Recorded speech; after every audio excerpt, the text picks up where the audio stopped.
الصلاة والسلام على سید الانبیاء والمرسلین اما بعد فاعوذ باللہ من الشیطان الرجیم بسم اللہ الرحمن الرحیم الحمدللہ لا خوف علیہم ولا هم یحزنون پر کلام چل رہا تھا۔ پروگرام الہادی ہے اور آپ جانتے ہیں کہ اس میں ہم کسی ایک موضوع کا انتخاب کر کے اس کے بارے میں تفصیلی گفتگو کرتے ہیں۔ قرآنی موضوع ہوتا ہے، قرآن کی آیات ذکر کرتے ہیں، کوئی ریلیٹڈ حدیثیں ہوتی ہیں تو وہ بھی ذکر کی جاتی ہیں، پھر تفسیر بیان کرتے ہیں، شرح بیان کرتے ہیں اور دعوت عمل دی جاتی ہے۔ ابھی جو ہماری آیت چل رہی تھی سورہ یونس کی آیت نمبر 64، اس میں سمجھا رہا تھا کہ اللہ تبارک و تعالی نے اپنے ولیوں کے بارے میں ارشاد فرمایا کہ نہ ان پر کچھ خوف ہے اور نہ یہ غمگین ہوں گے۔ تو پھر ولی کیا ہم میں سے ہر شخص جس سے عقیدت رکھتا ہے اس کو ولی بنا سکتا ہے؟ تو قرآن نے اس کا جواب دے دیا گویا کہ، اور وضاحت فرما دی کہ نہیں، اس میں دو چیزیں تو مین ہیں۔ نمبر ایک، اس کا عقیدہ دیکھیں بالکل ٹھیک ہونا چاہیے، اس کی طرف اشارہ فرمایا الذین آمنوا۔ دوسرا، وہ صاحب علم اور پھر علم کے مطابق عمل کرنے والا ہونا چاہیے۔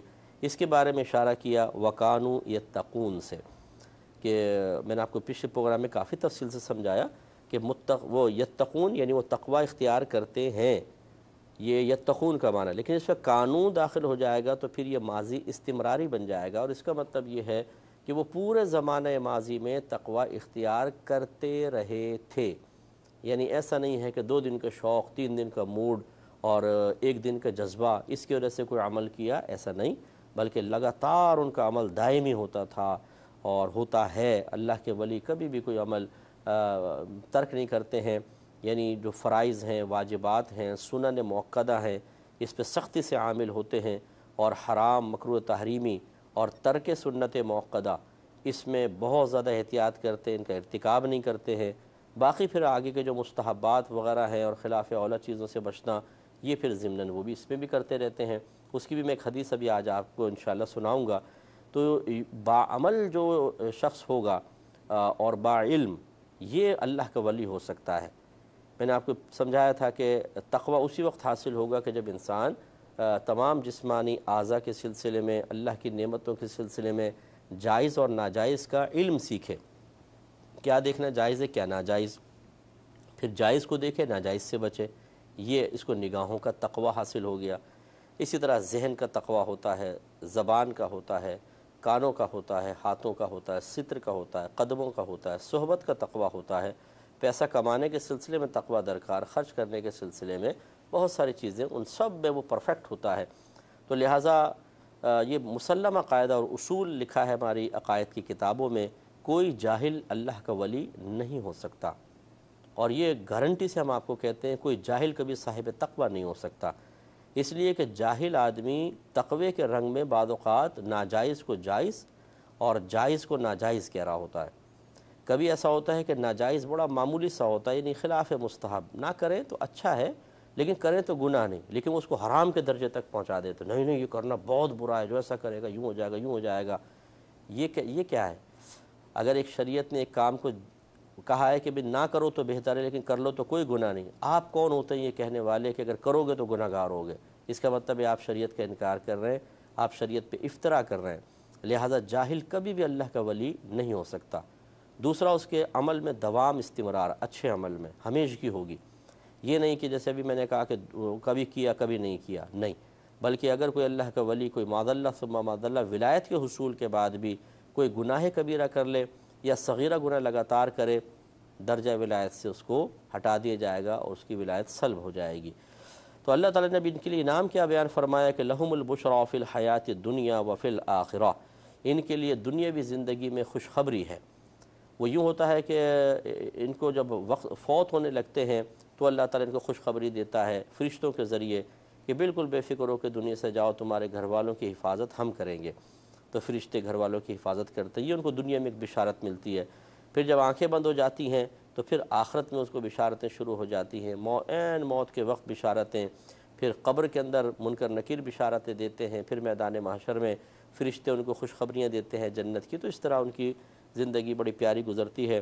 اور لا تبدیل لکلمات اللہ، اللہ تعالیٰ کے کلمات تبدیل نہیں ہوتے ہیں، لہٰذا جو اللہ نے ان سے وعدہ فرمایا وہ ضرور پورا ہوگا۔ اس لیے ہم آپ سے گزارش کرتے ہیں، دیکھیں ہم عالم دین ہیں اور ہم بھی طریقت سے تعلق رکھتے ہیں، کوئی یہ نہیں ہے کہ جو بعض لوگ اس طریقے سے علماء کا رد کرنے کا ایک طریقہ انہوں نے سیکھ لیا ہے کہ ارے جی ان کو کیا پتہ، یہ تو ظاہر علم والے ہیں، ہم ہیں جی روحانی فیلڈ سے تعلق رکھنے والے، ہم طریقت والے ہیں، یہ شریعت والے ہیں۔ بہت بڑا دھوکہ ہے، بہت بڑا دھوکہ ہے۔ یاد رکھیں نبی کریم صلی اللہ علیہ وسلم جو کچھ تھیوری لے کر آئے اس کو شریعت کہتے ہیں، اور جو سرکار نے کر کے دکھایا وہ طریقت ہے۔ شریعت اور طریقت دونوں میرے آقا صلی اللہ علیہ وسلم نے سکھائی ہیں۔ انہوں نے شریعت کو علیحدہ کر دیا اور اس کو علماء کے ساتھ خاص کیا، اور اپنے لیے کہا کہ ہم طریقت والے ہیں۔ گویا کہ یہ ثابت کرنے کی کوشش کرتے ہیں کہ ظاہر شرع کی پابندی ہمارے لیے کوئی ضروری نہیں رہی، کیونکہ ہم طریقت والے ہیں۔ لا حول ولا قوت۔ یاد رکھیں صاحب شریعت ہی صاحب طریقت ہو سکتا ہے، اور صاحب طریقت کبھی شریعت سے علیحدہ نہیں ہو سکتا ہے۔ یہ اگر اپنے آپ کو شریعت سے ماورا سمجھتے ہیں، علیحدہ سمجھتے ہیں، تو یہ غلط کر رہے ہیں، اور اس کا آخری ٹھکانہ جہنم ہوتا ہے۔ یہ میں نہیں کہہ رہا ہوں، حضرت جنید بغدادی صاحب رحمۃ اللہ علیہ سے بعض لوگوں نے کہا کہ کچھ ایسے صوفی حضرات ہیں جو یہ کہتے ہیں کہ ہم تو بس پہنچ گئے اللہ کی بارگاہ میں، اور ہمیں معاذ اللہ شریعت کی کوئی حاجت نہیں ہے۔ تو آپ نے ارشاد فرمایا کہ ہاں وہ پہنچ گئے ہیں، لیکن جہنم میں۔ اس لیے اچھی طرح یاد رکھیں کہ شریعت کے بغیر کچھ بھی نہیں ہو سکتا۔ ظاہر شرع کو حقیرانہ طور پہ پیش کر کے لوگوں کی نگاہوں سے اس کی وقعت گرانے کی کوشش کرنا، اور اس کے مقابلے میں اپنی بے عملیوں کے لیے یوں دلیل بنانا بوگس قسم کی، جی ہم تو طریقت والے ہیں، اس کا مطلب ہے طریقت والا جو کچھ گناہ کرتا رہے اس کے لیے سب چیزوں کی اجازت ہوتی ہے۔ بالکل غلط ہے۔ اس کی کوئی ایک مثال کسی نبی کے اندر دکھائیں، کسی صحابی کے اندر دکھائیں، وہ سب بالکل اللہ تبارک و تعالیٰ کے احکام کے پابند رہے۔ اللہ نے خود بیان فرما دیا الذین آمنوا وکانوا یتقون۔ اس سے ان تمام جاہلوں کا رد ہو جاتا ہے۔ اس کے باوجود اگر ہماری کوئی جاہل عوام انہی کا دامن تھامنے کی کوشش کرے، ان کے پیچھے چلے، تو یقینی سی بات ہے لوگ شیطان کے پیچھے بھی چل کے جہنم میں تو جائیں گے۔ حالانکہ وہ قرآن میں صراحتاً اللہ کا دشمن، اس کے رسول کا دشمن، نیک لوگوں کا دشمن، اس نے چیلنج کیا کہ تو مجھے اپنی بارگاہ سے نکال رہا ہے تو مجھے قیامت تک کے لیے مہلت دے تاکہ میں تیرے بندوں کو اپنے ساتھ جہنم میں لے کر جاؤں۔ تو اللہ تعالیٰ نے اس کا چیلنج قبول فرمایا گویا کہ، اور فرمایا کہ ٹھیک ہے تجھے قیامت تک کے لیے مہلت ہے، جو تیرا کہنا مانے گا پیچھے چلے گا تجھ سے اور ان سب سے جہنم کو بھر دوں گا، لیکن یاد رکھ میرے خاص بندوں پہ تیرا وار نہیں چل سکتا، تیرا تسلط ان کے اوپر نہیں ہو سکتا۔ اب ہماری مرضی ہے کہ ہم خاص بندے بن جائیں یا عام بندے بن جائیں۔ امام غزالی رحمۃ اللہ علیہ نے ایک بڑی پیاری بات لکھی ہے۔ آپ نے فرمایا کہ اگر کسی مقام پر کوئی ایسا عالم دین ہو جو صرف لوگوں کو اللہ کی رحمت کے ہی واقعات سنائے، عذاب سے نہ ڈرائے، فرماتے ہیں اس جگہ شیطان کو آنے کی ضرورت نہیں، یہی کافی ہے۔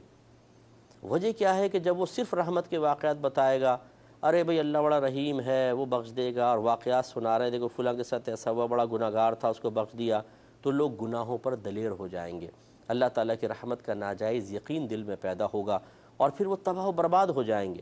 اس لیے فرمایا امام غزالی نے کہ یہاں شیطان کو آنے کی کیا ضرورت ہے، یہ کام کر رہا ہے شیطانوں والا۔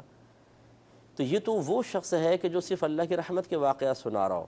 اب ان لوگوں کے بارے میں آپ کا کیا خیال ہے جو شریعت کی صراحتاً مخالفت کر رہے ہوں، اور پھر لوگوں کو کہہ رہے ہیں جب شریعت کی ضرورت نہیں، طریقت والے لوگ ہیں ہمارے ساتھ چلو بس، تو اس کا مطلب ہے کہ اس کے ساتھ رہنے والے تو زیادہ غافل ہوں گے۔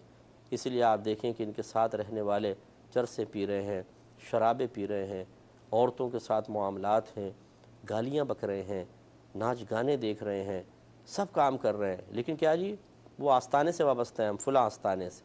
معاذ اللہ جو اچھے آستانے ہیں، جو صحیح پیر طریقت ہیں، جو صحیح رہنما ہیں، ان لوگوں نے ان کو بھی بدنام کرنے کی کوشش کی ہے۔ اس لیے میں آپ سے گزارش کرتا ہوں سوچئے اور سمجھیے، اگر ان کے پیچھے چلتے رہیں گے تباہ و برباد ہوں گے۔ بس یہ یاد رکھیے گا الذین آمنوا وکانوا یتقون، یہ میں نہیں کہہ رہا ہوں، اللہ کا فیصلہ ہے۔ یقینی سی بات ہے کہ صاحب تقوی انسان شریعت پر عمل کیے بغیر کیسے ہو سکتا ہے؟ شریعت بتاتی ہے نا کہ کیا دیکھنا جائز ہے کیا ناجائز۔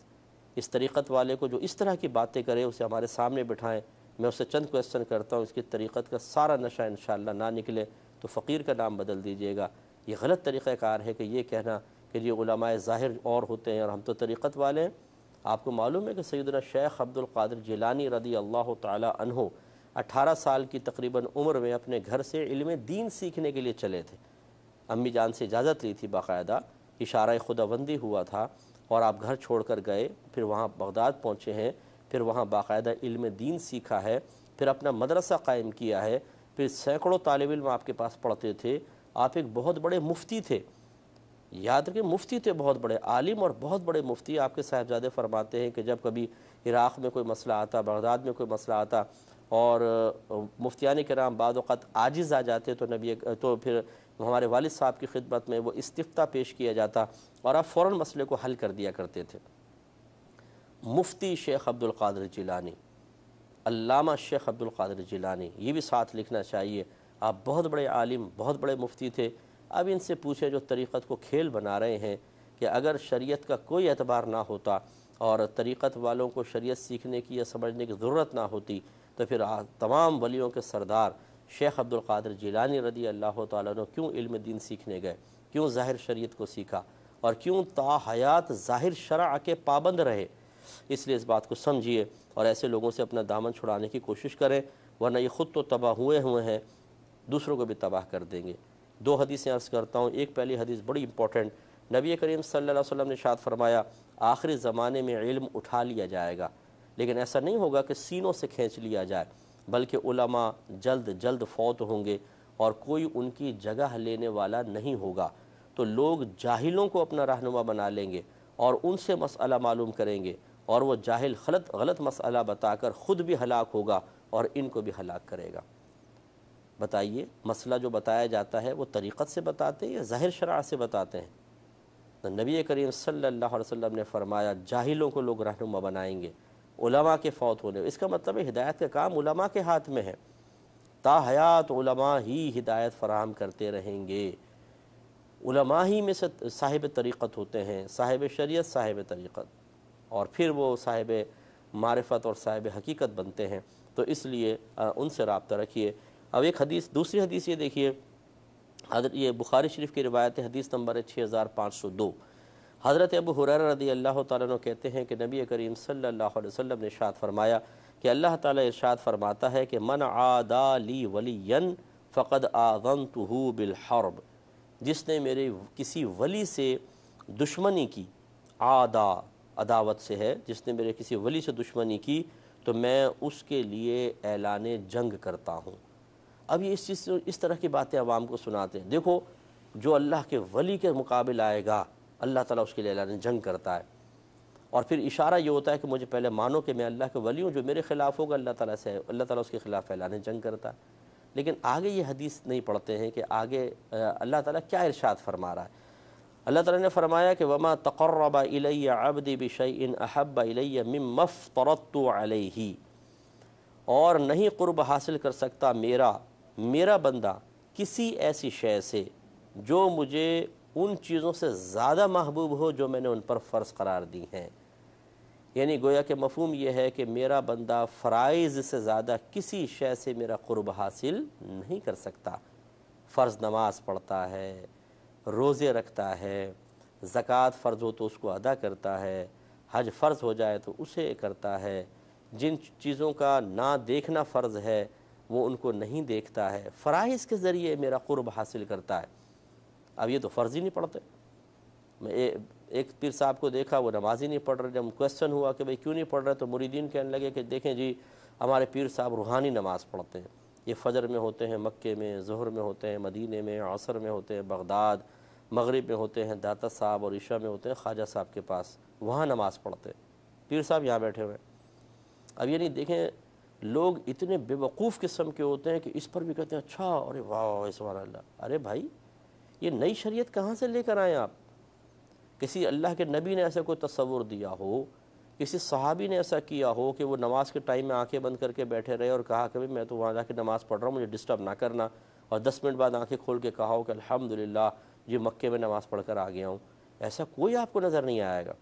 یہ کام چور قسم کے لوگ خود اپنے لیے اس طرح کی چیزیں بنا کر، اور ان کے پاس چونکہ لوگوں کی نفسیات سے کھیلنے کا فن اور ملکہ ہوتا ہے اور گائیڈ لائن استاد دے رہا ہوتا ہے شیطان اور نفس، وہ پوری مکمل سکھا رہے ہوتے ہیں کیسے کرنا ہے، لوگوں کی نفسیات سے کیسے کھیلنا ہے، ان کے چہرے پہ حیرت کے تاثرات دیکھ کر کس طرح پینترا بدلنا ہے، کس طرح ان کو بوتلوں میں اتارنا ہے، اور لوگ اتر رہے ہیں پاگلوں کی طرح، بے وقوفوں کی طرح، کیونکہ العوام کالانعام، علماء فرماتے ہیں کہ عوام جانوروں کی طرح ہے، اور جانور کو آپ تھوڑا سا چارہ دیں بیچارہ بہل جاتا ہے، پکڑا جاتا ہے، قابو میں آ جاتا ہے۔ اسی طرح یہ تھوڑا سا چارہ دیتے ہیں اپنی فضیلتوں کا، اپنے فضائل سنائیں گے، الٹی سیدھی باتیں کریں گے، اپنے خواب سنائیں گے کہ میں آج سرکار سے ملا ہوں، سرکار نے مجھے ایسا کہا ویسا کہا۔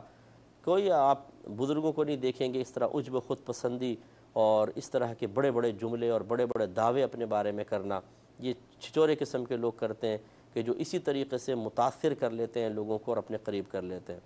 چھچورا میں نے اس میں کہا سینس میں کہ جب وہ بعمل نہ ہو، اگر کوئی بعمل عالم دین ہے، ظاہر باشرہ ہے، اور بعمل جو ہوں گے، جو صاحب تقوی ہوں گے، بہت ہی کم آپ دیکھیں گے کہ وہ اپنی زبان سے اپنے کمال ظاہر کریں، نہیں کریں گے۔ بہت ہی شاذ کوئی ہوگا تو کریں گے۔